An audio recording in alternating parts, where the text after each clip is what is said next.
I think that I have nothing to say. Everything has been said. Thank you for this introduction. It was, very, very detailed. Thank you. Well, dear family, friends, alumni, staff, and faculty, it is my pleasure to welcome you to the graduation ceremony for the class of 2021D of our MBA participants. Especially, I want to welcome all of you, our graduates. I want to extend a special welcome to our speaker, David Suttons. I'm not sure what's written in the brochure, but David is one of the most incredible and inspiring individuals. If you can catch him in Amsterdam or London and see what he's doing for women empowerment in sub-Saharan Africa, in war zones, you'll be amazed. So I hope that he talks a little bit about this. Of course, David is an INSEAD alumnus from the class of 1978. As I stand in this beautiful chateau here, in this beautiful ceremony, I also want to recognize all those of you who are in Singapore or you're dialing from around the world because you could not join us here in person.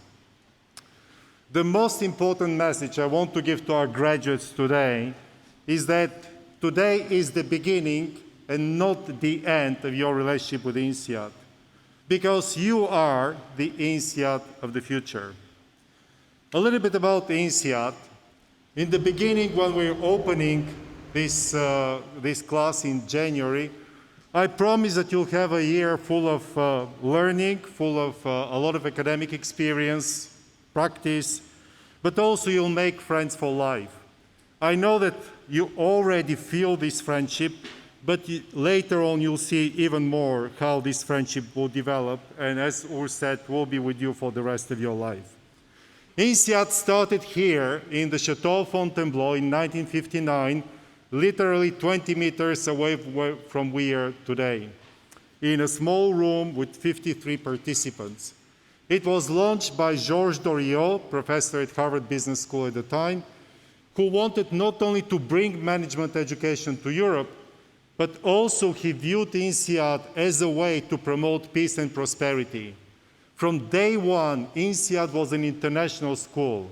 To study at INSEAD in 1959, you had to speak French, German, and English. And not just say hello in these three languages, but to take a marketing course in French, economics in English, operations in German. And the reason for that was because he wanted to create a place where Europe will be uniting instead of dividing. Today, when we look back, we're thinking, well, Europe, peace and prosperity, it's done, tick that box. But in 1959, only 15 years after the end of the Second World War, it was not a given. Anybody who knows European history would know that before that, every 20 years, the Europeans were fighting with each other. Georges Doriot viewed INSEAD as a place where the Brits, the Germans, the French, the Italians, the Spaniards will get together, and instead of fighting with each other, we'll be building businesses together. Today, we have a much bigger task, and that is bring people like you from all over the world and not only deliver the best management education, but to promote peace and prosperity through this endeavor. The last 62 years for INSEAD have been very, very good. The school has been very successful. To be honest, it was really intimidating when I read the history of INSEAD and I was given to take over as a dean. We started the first one-year MBA, the first MBA outside of North America. We innovated in executive education, opened a campus in Singapore, in Abu Dhabi, now we hub in San Francisco. In 1967, we were one of the first schools to welcome female participants in our MBA classes. There's so many things that the school has done, and we should be, as an INSEAD community, very proud of what the school, our alumni, our students, our faculty have achieved. However, standing today, we all know that we are moving at a slow speed. We might be one of the best business schools, and probably we are the best business school, and maybe not even probably, but we are. But we are.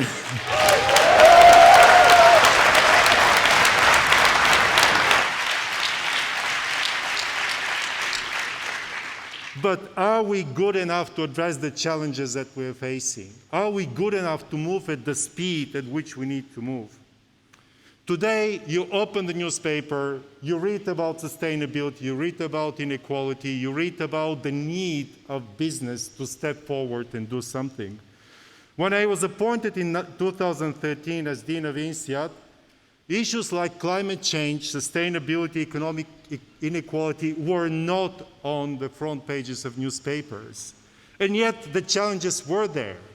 The challenges related to environmental and climate change, social cohesion, populism, inequality, implications of technology for the future of work were all there.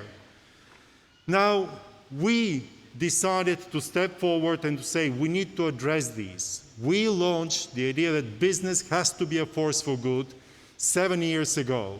We launched the Hoffman Global Institute for Business and Society in 2018 because there are too many of these challenges that need to be addressed through thought leadership and teaching. But to understand these challenges, we have to go back in time. And we have to understand what are we really facing today. 2,000 years ago, if you look at the world, people were not very wealthy. Everybody had some basic food, some basic shelter, clothing, and so on. For centuries, until 1800s, income per capita, standards of living did not change that much for the majority of the population. Lifespan was 30 to 40 years. In the beginning of the 19th century, the lifespan was about 42 years. Now, after that, the next 200 years saw a huge change in the material well-being of the world. Incomes increased 15 times in a matter of 200 years. The previous 18 centuries, 1.5 times. So we are privileged in witnessing all these changes, all this technology and phones and all this transmission and Zoom and whatnot. But we are fascinated by technology that also has other impact. In this fascination, we often ignore the costs associated with this ascent of the human race. First, environmental damage is pervasive. Second, when you think about the first industrial revolution in the 19th century, this industrial revolution could not be addressed with the existing social, economic, and political models. So the whole system started collapsing, and from this collapse, liberal democracies were born, but also communism was born, and fascism was born later on as ideology. So this technological revolution had also other things coming with it: wars, revolutions, famine, child labor. The Brits in the 19th century fought in 34 wars around the world, in South Africa, in New Zealand, in China, everywhere on this planet. Today, we look back and we say, you know what, our growth, our prosperity has also a cost to it, and we have to address it. But in fact, we have to be forward-looking, not only try to amend what has been done in the past, but we have to think what is coming ahead of us. The challenges posed to humankind in the 21st century by infotech and biotech are arguably much bigger than the challenges posed in the previous era by steam engines, electricity, and railroads, writes Yuval Harari in his book, 21 Lessons for the 21st Century. We know that technology is changing the ways that we do things in a very important and unprecedented way. There is a book by Professor Max Tegmark called Life 3.0 about artificial intelligence. It's probably the best book that I have read on this topic. And in this book, he describes possible scenarios. And they're very interesting, and some of them are very scary. But he ends the book by saying, what the world, what our life will look like depends on us. The future depends on you. How will we address this? Will we leave the markets to determine who wins and who loses, or will we try to be proactive in determining what is best for society. So business must be a force for good. And business as a force for good has two stories. The first one, which I have been telling since day one as a dean, is that business creates growth, creates jobs, and lifts people out of poverty. In 1980, in China, only 42 years ago, in China, there were 840 million people who lived below the extreme poverty line of $1.90 a day. 85% of the Chinese population lived in extreme poverty. Today, extreme poverty is eradicated in China. This is a miracle.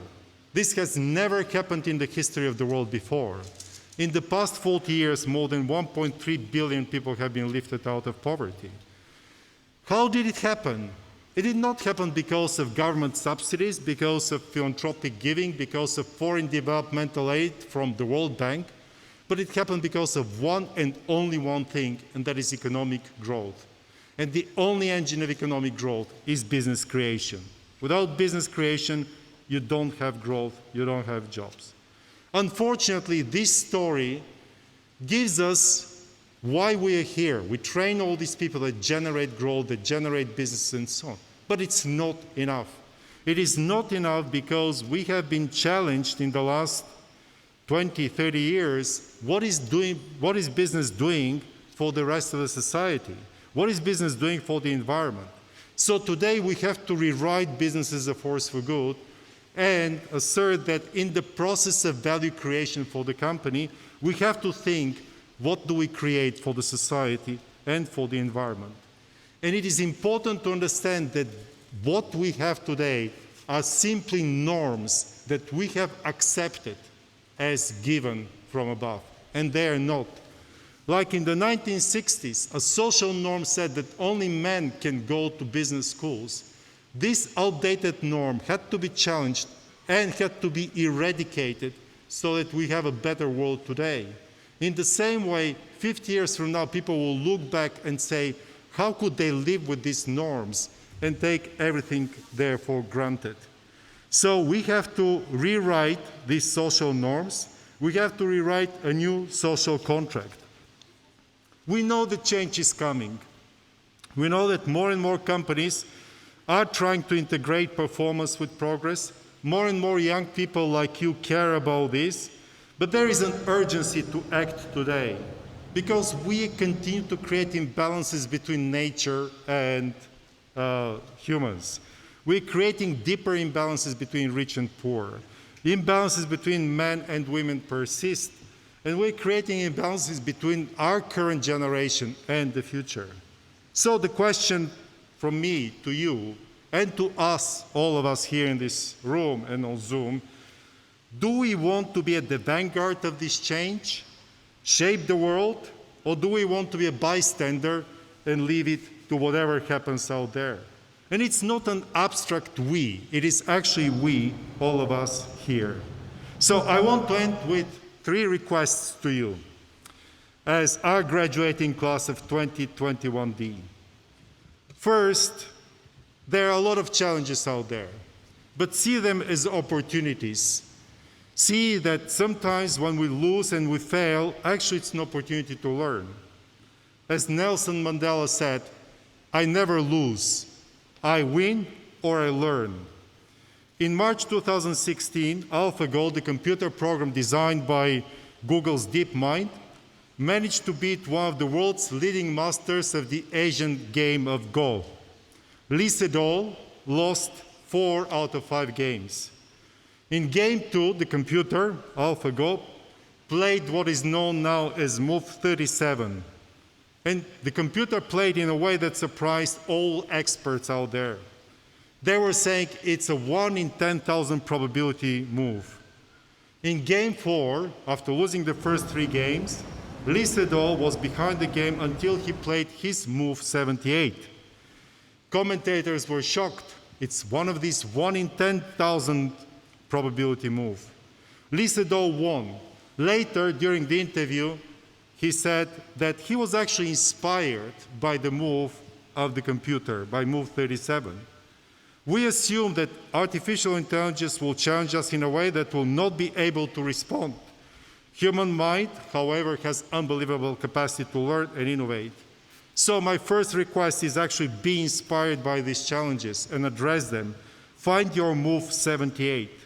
Second, if INSEAD is the business school for the world, and we know that we are the business school for the world, I must ask each one of you to determine how you will make INSEAD your own. How will you contribute to the mission of business as a force for good? We are a different business school, mission-driven with very strong values.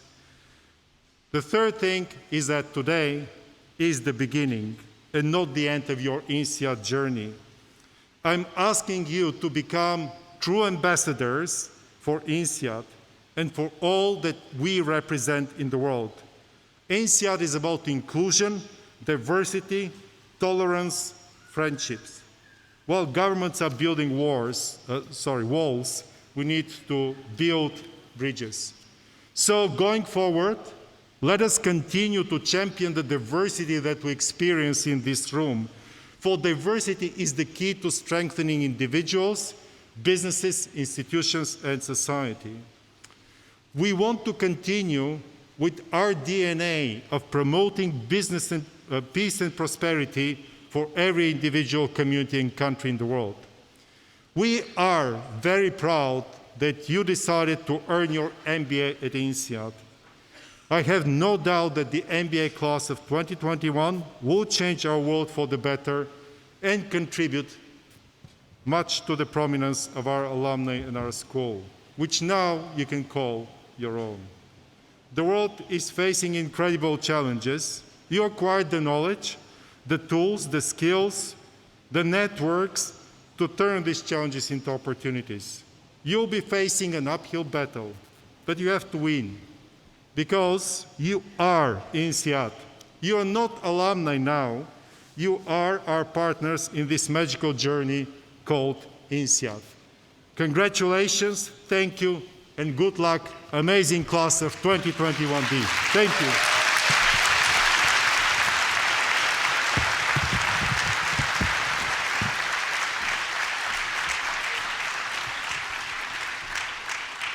Thank you so much, Dean Mihov, for these powerful words.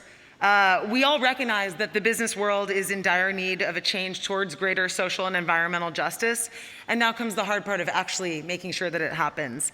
And as soon to be alumni, or as you say, partners, our role will be to hold INSEAD responsible for reaching its full potential as a leader. Today, almost all of us will be joining the amazing alumni community. I understand there's a few people who still need to take the CFP final out there. So for any alumni tuning in, thank you for the traditions you have built, and thank you especially for responding to our very out-of-the-blue LinkedIn messages begging you for a coffee chat. We promise to stop as soon as we all have jobs. It is now our great privilege to introduce you to our INSEAD alumni graduation speaker, Mr. David Suttons. And buckle up for another impressive bio here, folks. David spent the first 3 decades of his career in Europe's textile and clothing industry. After a decade with Courtaulds in various general management positions, he became first the CEO of John Crowther Group, where he led a management buyout, then CEO of DMC France, and then CEO of William Baird PLC. Leave some management roles for the rest of us, David. He then became a turnaround director and a member of the Institute for Turnaround. In 2002, he joined Doc Martens when it was 3 months from bankruptcy. David turned around Doc Martens and reestablished growth by broadening the product range, increasing penetration in Asia, and building its direct-to-consumer channels. While there, David was awarded Turnaround of the Year by the Institute for Turnaround. He was given a National Entrepreneur of the Year award by Ernst & Young, and he was named CEO of the Year by the Private Business Awards. He retired as CEO of Doc Martens in 2014 and became non-executive chairman. In 2015, as if that wasn't enough, he joined Vlisco Netherlands BV, a 175-year-old textile company whose main markets are in sub-Saharan Africa.